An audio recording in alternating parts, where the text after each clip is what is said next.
नमस्कार। आज हम लोग संत रैदास द्वारा रचित रैदास के प्रथम पद का अर्थ समझेंगे। आइए सबसे पहले कवि रैदास के जीवन से कुछ ज्ञान प्राप्त करें। संत कुलभूषण कवि रैदास उन महान संतों में अग्रणी थे जिन्होंने अपनी रचनाओं के माध्यम से समाज में व्याप्त बुराइयों को दूर करने में महत्वपूर्ण योगदान किया। इनका पूरा नाम संत रविदास था। इनके माता का नाम घुरविनिया तथा पिता का नाम रघु बताया जाता है।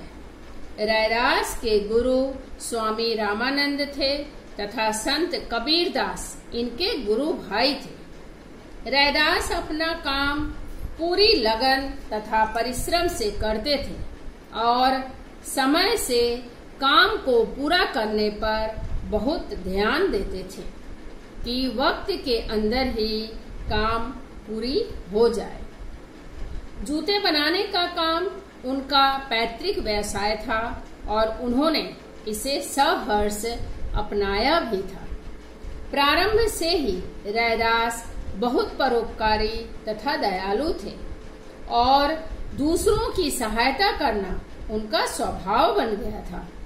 वे प्रायः मूल्य लिए बिना ही जूते की मरम्मत करके जूते भेंट कर दिया करते थे। उनका विश्वास था कि ईश्वर की भक्ति के लिए सदाचार, परहित भावना तथा सद्व्यवहार का पालन करना अति आवश्यक है।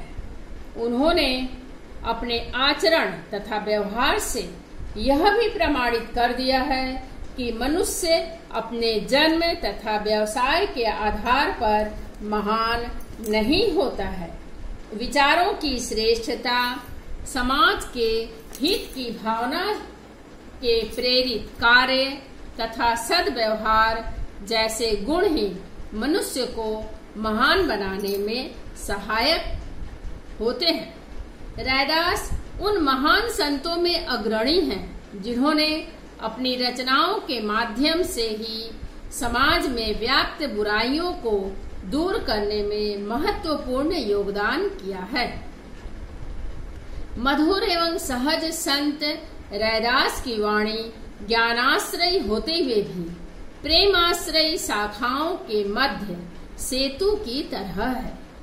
इसका अर्थ यह है कि यहाँ ज्ञानाश्रय से तात्पर्य है कि ज्ञानाश्रयी शाखा के कवि जिस तरह से निर्गुणवादी थे और नाम की उपासना करते थे, गुरु को बहुत सम्मान देते थे और जाति पात के भेदों को अस्वीकार करते थे, ये सभी गुण संत रैदास में विद्यमान था।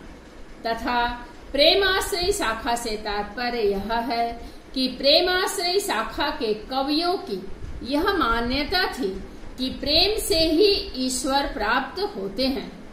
ईश्वर की तरह प्रेम भी सर्वव्यापी तत्व है और ईश्वर का जीव के साथ प्रेम का ही संबंध हो सकता है। यही मनोभावना संत रैदास में भी थी। इसलिए ही कहा गया है कि मधुर एवं सहज संत रैदास की वाणी ज्ञानाश्रयी होते हुए भी प्रेमाश्रयी शाखाओं के मध्य सेतु की तरह है। रैदास के प्रथम पद में ईश्वर और भक्त के संबंधों को दिखाया गया है। अतः अब हम लोग रैदास के प्रथम पद का अर्थ समझेंगे। संत रविदास कहते हैं, हे प्रभु, आप अगर चंदन हैं तो मैं पानी हूँ।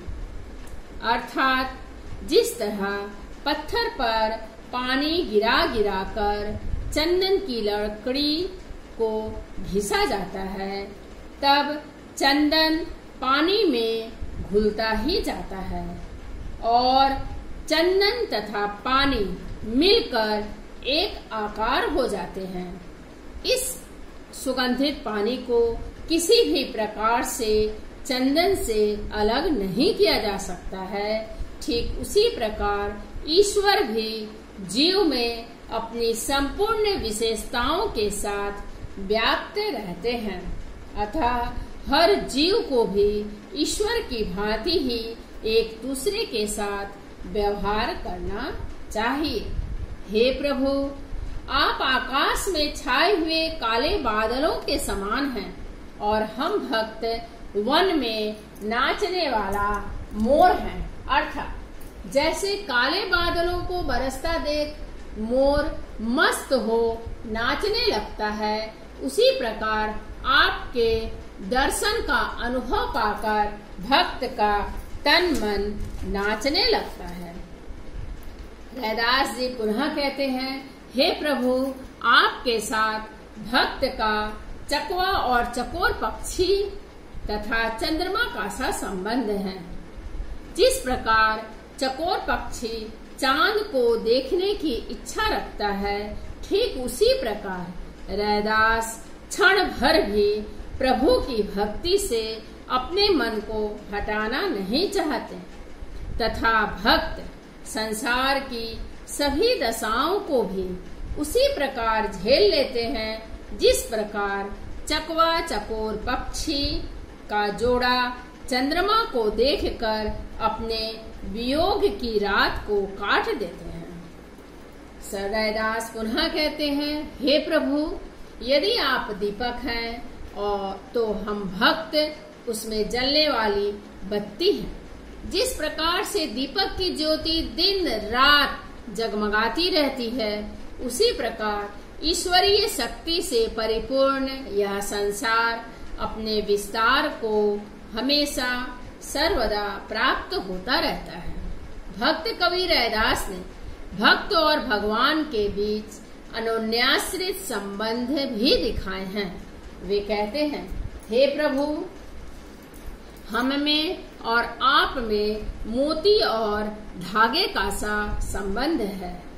जिस तरह से सिर्फ मोती की कोई आभूषण नहीं बन सकती और न ही गले में सिर्फ धागा लपेटकर कोई शोभायमान हो सकता है, ठीक उसी प्रकार से यदि ईश्वर मोती हैं तो भक्त धागे के समान हैं, जिसमें मोतियां पिरोई जाती हैं।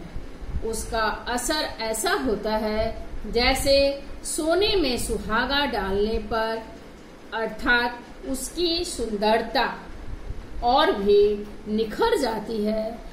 जिस प्रकार सुहागे से मिलने पर सोना और शुद्ध हो जाता है, उसी प्रकार ईश्वर भक्ति की भावना से विभोर होकर भक्त भी पवित्र हो जाते हैं।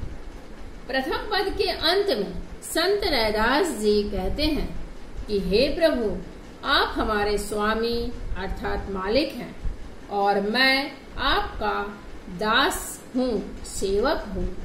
आपके चरणों पर मैं अपनी दास्य भक्ति अर्पित करता हूँ।